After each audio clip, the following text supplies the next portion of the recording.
Hi, this is Nicholas Bell with IONCINEMA, here to review Possessor, the sophomore film directed by Brandon Cronenberg, which premiered at the 2020 Sundance Film Festival and will be released by Neon on October 9th, 2020.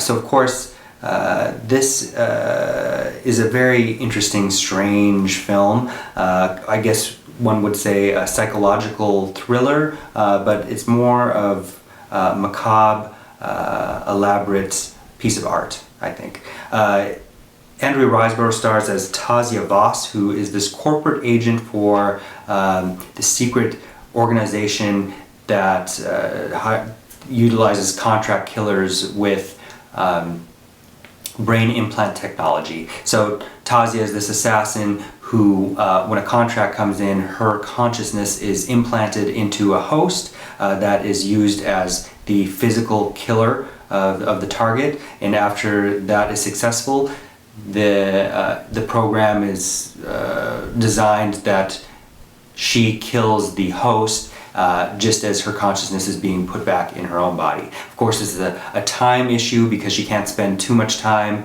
and the consciousness of the other body because it starts to damage her brain irreparably. Her boss is played by Jennifer Jason Leigh, a character named Girder. And there's a ritual every time she comes out of this process where she has to look at a number of physical objects and explain her emotional response to them, or if she has any kind of memory of these particular objects. And there is a piece of information there that is tied into the finale that's very important to pay attention to. In the opening kill, she kind of went off script, and the police had to kill the murderer, which is allowed for her to return to her body. She says she needs to take some time off and see her estranged husband, played by Rossif Sutherland, son of Donald, brother of Kiefer, and her young son.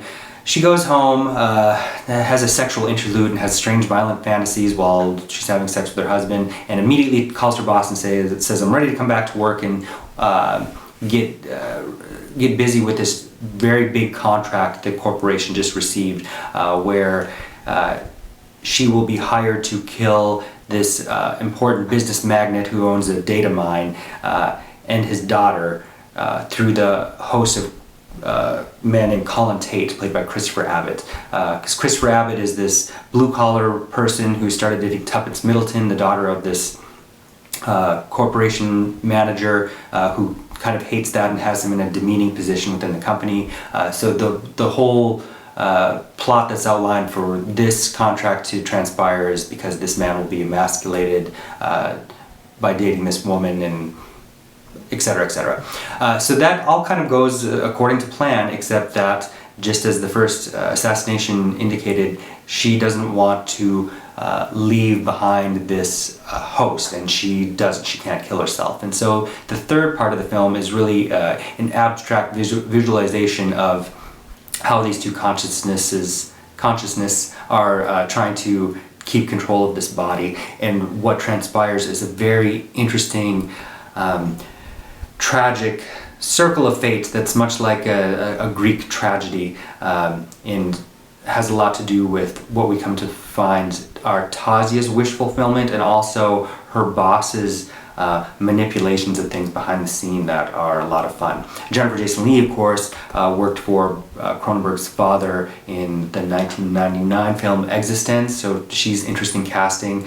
I really liked her characterization. Riseborough, who does disappear through a lot of it, is also excellent, as is Christopher Abbott. I think there's a lot of subtext and metaphors going on about gender dynamics and power and control, wanting to escape from one's reality and live through the anonymity of another. Also, the terror of new technology and lack of privacy with the data mine going on, and how technology will be used or can be used for nefarious reasons by secret agencies.